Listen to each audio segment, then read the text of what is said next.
The first thing we need to remember that this is an IELTS Academic Exam Task 2, which is different from a general training. So first, let's get into the IELTS Writing Task 2 in 40 minutes. That means you have 40 minutes to do this task and 20 minutes to do the first task. IELTS Writing Task 2. In this part of the exam, you will need to write about a topic in a neutral or formal style. The question will either ask you to discuss both sides of an argument or to say how far you agree with a particular statement. For the purpose of this video, we'll be using an official exam paper from IELTS Exam Book. You will find the link in the description. IELTS Writing Task 2. Some people believe that it is best to accept a bad situation, such as an unsatisfactory job or a shortage of money. Others argue that it is better to try to improve such situations. Discuss both these views and give your own opinion. Remember, IELTS essays are a transactive task, which means that you are required to react to the content. You cannot talk about anything which is outside the scope of the essay. You will only lose marks for that, or at best, be ignored, and you will lose valuable time writing about things which are irrelevant. First thing you need to do is to identify key parts of the question, because this will give you a clear idea of what you will need to write.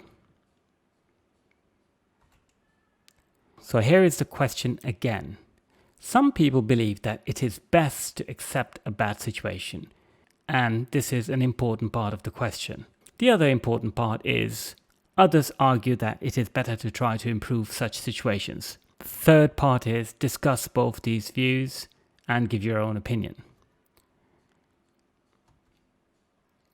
So here are the parts separated into a bullet point situation.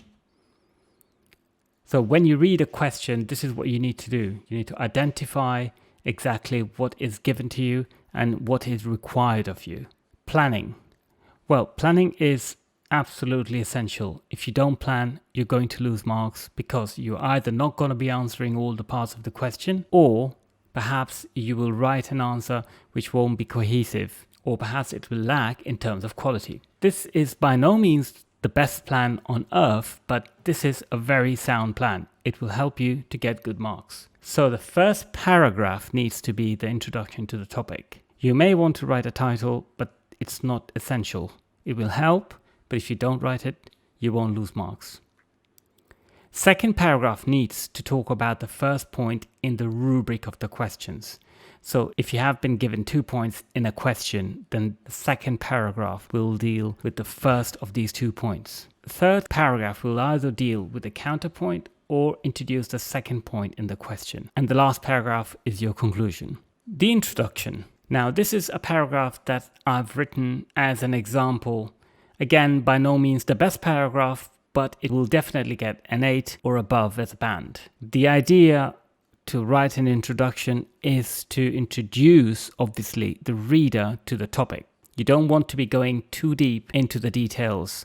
You want to be talking about the topic itself from a general standpoint. So this paragraph talks about the topic from a general point of view. I'll just read it to you so you can get an idea of what it says. Economic troubles have blighted our societies since the beginning of civilization.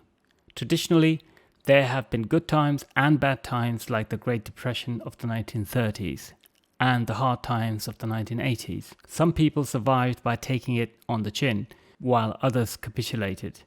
The question whether it is acceptable to put up with a bad situation is very much an intricate one and requires a thorough analysis. So as you can see, I haven't really talked about the question itself. I've just discussed the fact that economic troubles are part and parcel of our society. They come and go. It's like the history. They repeat themselves. In order to get higher marks, I've introduced expressions like blighted our societies, which means troubled our societies, and take something on the chin, which means take something hard, standing up and not complain about it. Let's move on to the next part. The first paragraph deals with one of the 2 points of the essay. You must start the paragraph with a topic line, which clearly outlines what the content of the paragraph is. topic line needs to be clear and powerful.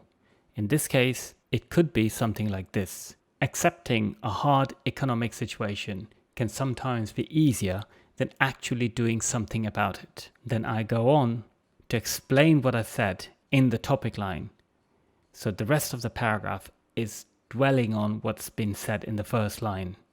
I'm not going to be introducing any other points in this paragraph after the first line. So, seldom do we see people trying to grab the situation by the scruff of the neck and trying to bring about a change. It is hard to pinpoint the exact reason for this inaction, but indeed, a pessimistic view to life is often the culprit. I wish I could is often what you hear, denoting a melancholic note. Undoubtedly, if you lack self-belief in your capacity to turn things around, it is hardly surprising that you will fail in your quest for change.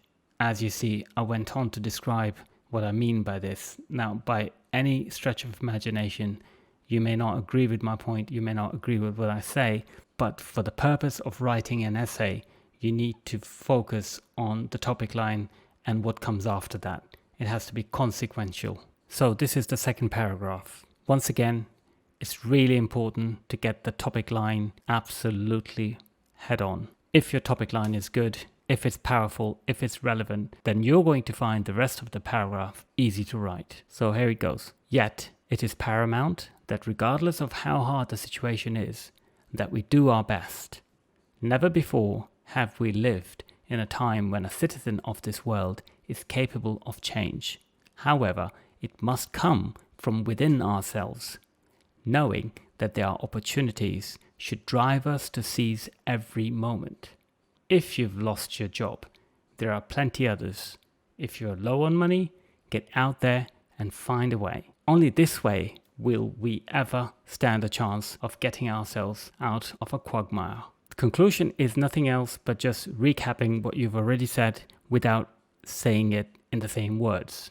Life presents us with a challenge, and it is down to us how we face them. Whether it is fight or flight will determine the outcome of our destiny. There it is. The essay is over 250 words, perhaps too many, but by no means too much.